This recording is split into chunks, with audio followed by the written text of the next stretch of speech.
तुम्हारा जो कमेंट है वो मुझे बिल्कुल परेशान करके रखता है कि हर बच्चे का क्लियर होना चाहिए, बच्चे कोई भी एक अच्छा एग्जामिनेशन क्लियर हो जाए, उनकी लाइफ सेट हो जाए। मेरा होल सोल गोल यही है। साथ में अगर आपको ये कोर्स करना है, ये पढ़ना है, तो आप मुझे कमेंट सेक्शन में बताना, एक पिन कमेंट कराया उसके नीचे यस लिख देना कि हाँ हमको ये चाहिए। पर यहाँ पे रटने का काम नहीं है, क्योंकि एनालिटिकल अप्रोच के क्वेश्चंस बनेंगे जो कि काफी टफ होते हैं, तो आपको एडिशनल बुक्स खरीदने की जरूरत है। सेक्शन वाइज कट ऑफ है जो कि आइजर में नहीं है। इसमें एक सेक्शन क्वालिफाई होगा तभी दूसरा सेक्शन जो है वो चेक होगा। मैं पहले ही बात कर रही हूँ, ये वाली बात याद रखना। ये डिफरेंस है आइजर और नाइजर में। अगर आप ये सोच रहे हैं नाइजर और आइजर जैसे एग्जामिनेशन आप एक महीने में पढ़ के निकाल लेंगे, तो नहीं निकाल पाएंगे। और कोई समस्या, परेशानी, नीट की प्रिपरेशन नहीं हो रही, घबराहट है, परेशानी है, मैं दुख हूं, दर्द है, जो कुछ भी है मुझे बताओ, मैं हूं तुम्हारे साथ। जिंदगी में डाउट हो ना तो उसी समय पर क्लियर कर देना चाहिए, चाहे बच्चा हो चाहे टीचर हो। मैंने आपको नाइजर और आइजर दोनों वीडियोस बना के दिए जिसमें बच्चों के करीब 400 से 500 से ज्यादा कमेंट्स आए और उसमें रह के बहुत सारा कंफ्यूजन जो है आ रहा है। रिपीटेड कमेंट्स हैं, एक ही टाइप के क्वेरीज है, इसीलिए आज मैं इन दोनों कंपैरिजन करके दोनों एग्जामिनेशन के बारे में आपको सारे डाउट्स क्लियर करने वाली हूँ। अगर इसके बावजूद आपको कोई डाउट है तो प्लीज मुझे कॉमेंट सेक्शन में जरूर बताना। तुम्हारा जो वो कहते हैं ना, तुम्हारा जो कमेंट है वो मुझे बिल्कुल परेशान करके रखता है कि हर बच्चे का क्लियर होना चाहिए, बच्चे कोई भी एक अच्छा एग्जामिनेशन क्लियर हो जाए, उनकी लाइफ सेट हो जाए। मेरा होल सोल गोल यही है। मेरा नाम है शिप्रा तिवारी, इस चैनल का नाम है नीट इन्फिनिटी। मैं यहाँ पे पढ़ाती हूँ बायोलॉजी ताकि पूरे बायोलॉजी में नंबर आए। एक्चुअली 700 से ऊपर नंबर आए नीट में, और अगर वो नहीं तो आपकी कोई और एग्जामिनेशन निकल जाए। साथ में अगर आपको ये कोर्स करना है, ये पढ़ना है, तो आप मुझे कमेंट सेक्शन में बताना। तो हमने आप लोगों के लिए बनाया है गूगल फॉर्म, और इस गूगल फॉर्म को भरना बहुत बहुत बहुत जरूरी है। इस गूगल फॉर्म में टोटल 4 ऑप्शंस दिए गए हैं जो आपको भरना है, जिसमें आपका नाम है, आपका नंबर है, और आप किस क्लास के हो, क्या आप ड्रॉपर हो, 11th हो, 12th हो, आपको बताना है, और आप इस कोर्स के लिए इंटरेस्टेड हो या नहीं हो। मैं फिर कह रही हूं कि नीट हमारा अल्टीमेट गोल है, पर हमेशा हर आदमी को एक ऑप्शन रेडी रखना चाहिए है। ये ऑप्शन है नाइजर। कोई कितना भी बोले कि एग्जाम टफ है, ये नहीं है, वो नहीं है, पर मैं कराऊंगी, गारंटी है मेरी। तो तुम फटाफट से गूगल फॉर्म जो लिंक पे लगा है उसे भर जरूर देना। तो आज की वीडियो में मैं सारे डाउट्स आपके क्लियर करने वाली हूं, और साथ में कंपेयर करके बताऊंगी कि तुम्हें ज्यादा अच्छा एग्जामिनेशन कौन सा पड़ेगा, अगर तुम्हारी कैसी लिमिट है। भाई हर बच्चे की पढ़ने की लिमिट जो होती है वो अलग अलग होती है। ये जो पीडीएफ है मैं बच्चों, ये आपको अपने टेलीग्राम चैनल और आपके नीट इन्फिनिटी के टेलीग्राम चैनल पे दूंगी। टेलीग्राम चैनल जरूर ज्वाइन करना, क्योंकि यहाँ पे मैं पोल्स कंडक्ट करवाती हूँ, नोट्स, माइंड मैप सब कुछ देती हूँ, ताकि प्रिपरेशन अच्छी हो जाए, चाहे किसी की भी हो रही हो, जिसकी भी हम पढ़ रहे होंगे। ठीक है, तो सबसे पहला जो डाउट है बेटा वो ये है कि क्या मैम हिंदी मीडियम वाले इस पेपर को दे सकते हैं? बिल्कुल दे सकते हैं, परेशान होने की जरूरत नहीं है। आपका मीडियम कभी भी आपकी कोई दिक्कत नहीं बनेगा, चाहे हिंदी वाले हो, चाहे इंग्लिश वाले हो, चाहे दूसरी लैंग्वेज वाले, वो भी इसमें ऑप्शन रहता है। तो पहला डाउट आई होप आप लोगों का क्लियर है। नेक्स्ट, बीएससी का फाइनल ईयर है, क्या आप भर सकती हैं फॉर्म? बेटा आप बीएसएमएस के लिए नहीं भर सकती, आप एमएससी पीएचडी इंटीग्रेटेड प्रोग्राम के लिए भर सकती हो, बीएसएमएस अब नहीं कर सकती तुम। ठीक है, नेक्स्ट जो है फॉर पीएचडी स्टूडेंट, अगर आप पीएचडी ऑलरेडी कर रहे हैं तब आप नाइजर का फॉर्म नहीं भर सकते हैं, पर हाँ अगर आप पीएचडी के बाद पोस्ट डॉक्टरलशिप करना चाहते हैं तो नाइजर में होती है, इवन आइजर में भी होती है, तो आप भर सकते हैं। नेक्स्ट, आपको कौन सी बुक्स को फॉलो करना है? सबसे पहली बात, अगर मैं बायोलॉजी से रिलेट करके बताती हूँ, हर बच्चा, इसका जो सिलेबस है वो 11वीं और 12वीं का है, और हर बच्चे को 11वीं 12वीं के एनसीईआरटी रट के घोट के पी लेनी है। पर यहाँ पे रटने का काम नहीं है, क्योंकि एनालिटिकल अप्रोच के क्वेश्चंस बनेंगे जो कि काफी टफ होते हैं, तो आपको एडिशनल बुक्स खरीदने की जरूरत है। फिजिक्स में आपको एचसी वर्मा करना है, एचसी वर्मा कर लोगे तो दिमाग आदमी का खुल जाता है। ठीक है, Mahesh Jain for the objective है ना, एंड ए पिंक सी एक जो है, ये एक ऐसी बुक है जो कि मैंने काफी सारे बच्चों को देखी है फिजिक्स में पढ़ते हुए, और ये जो है बच्चे सॉल्विंग जो प्रॉब्लम, मतलब बेसिकली इसमें इंटेंस प्रॉब्लम्स होती हैं, तो नाइजर में इंटेंस प्रॉब्लम्स आती हैं, मतलब जेईई मेंस के लेवल्स की आती हैं, तो आप इस बुक को भी खरीद सकते हैं।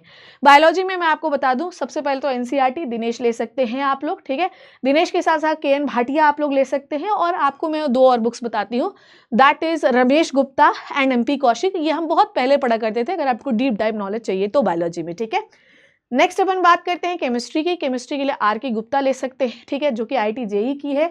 11th-12th की एनसीईआरटी आपको लेनी है, ओपी अग्रवाल ले सकते हैं। मैथमेटिक्स के लिए हॉल एंड नाइट ले सकते हैं, एंड आपकी एस एल लोनी ले सकते हैं। एस एल लोनी तो बड़ी एडवांस लेवल की बुक है।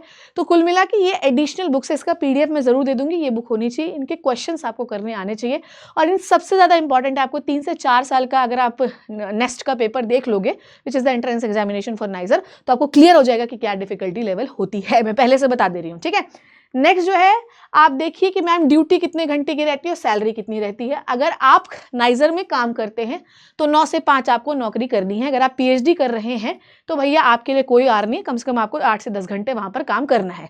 सैलरी की मैं बात करूं तो देखिए 6 लेवल्स में सैलरी पे होती है। यहाँ पे 35,000 टेक्निकल स्टाफ के लिए, असिस्टेंट प्रोफेसर के लिए 78,800 जो कि बेसिक है, बेसिक सैलरी इतनी, अलाउंस जुड़ के तो ये 2 लाख के ऊपर जाएगी। हाईएस्ट पोस्ट के लिए 1,20,000 बेसिक है, ठीक है, 1,20,000 से 1,30,000, इनकी 3 लाख के ऊपर सैलरी जाएगी। अगर आप पीएचडी कर रहे हैं तो आपको स्टाइपेंड मिलता है 31,000 से 35,000 का, पर पीएचडी करने के लिए भी एक शर्त बताऊंगी। क्या इसमें एज लिमिट नहीं है? अभी तक कोई एज लिमिट नहीं है इसमें, ठीक है, तो आप परेशान मत होइएगा, ठीक है। अपर एज लिमिट कोई नहीं है, मतलब आपको 12th पूरा करना, मतलब जब आप एग्जामिनेशन दे रहे हो तो 17 साल का होना जरूरी है, पर अपर एज लिमिट नहीं है, ठीक है। नेक्स्ट अपन देखते हैं पीएचडी के लिए आपको क्या करना पड़ेगा। पीएचडी के लिए इनका एंट्रेंस एग्जामिनेशन होता है तो वो आपको देना पड़ेगा। साथ में आपको ना नेट होना चाहिए, आपका CSIR नेट या तो गेट होना चाहिए, अदरवाइज ये आपको नहीं लेंगे, ठीक है। तो ये देखिए अगर आप सच में पीएचडी के लिए सीरियस है तो नेट होना चाहिए, गेट होना चाहिए और जेस्ट, ये तीनों में से कोई एक एग्जामिनेशन इसके साथ क्वालिफाई होना चाहिए, ठीक है। नेक्स्ट इज क्या इसमें 11th एंड 12th दोनों के सिलेबस आते हैं? बिल्कुल, इसमें 11th का और 12th का सिलेबस दोनों आता है। आपको फिजिक्स, केमिस्ट्री, बायोलॉजी और मैथ सब कुछ पढ़ना होता है। मैं फिर कह रही हूँ आप फिजिक्स, केमिस्ट्री, बायोलॉजी अटेम्प्ट कर सकते हैं, अच्छे नंबर ला लीजिए तो आपका क्वालिफाई हो जाएगा। इसमें सेक्शन वाइज कट ऑफ है जो कि आइजर में नहीं है ना, सेक्शन वाइज कट ऑफ है। इसमें एक सेक्शन क्वालिफाई होगा तभी दूसरा सेक्शन जो है वो चेक होगा। मैं पहले ही बात कर रही हूँ, ये वाली बात याद रखना, ये डिफरेंस है आइजर और नाइजर में, ठीक है। नेक्स्ट अपन बात करते हैं स्कॉलरशिप सबको मिलता है क्या? स्कॉलरशिप जो है वो मिलता है, पर उसके लिए आपको इंस्पायर फेलोशिप देनी पड़ेगी। मतलब आप जब जाओगे तो वहां पर एक छोटा सा प्रोजेक्ट लिखना पड़ेगा, इंस्पायर को दोगे आप, फिर वो उसको अप्रूव करेगा और आपको स्कॉलरशिप मिलेगी। साथ में दिशा स्कॉलरशिप जो है 60,000 पर साल, वो भी हर बच्चे को नहीं मिलती, इसके भी कुछ रूल्स एंड रेगुलेशन है, तो मैं आपको पहले ही बता दे रही हूँ, ठीक है।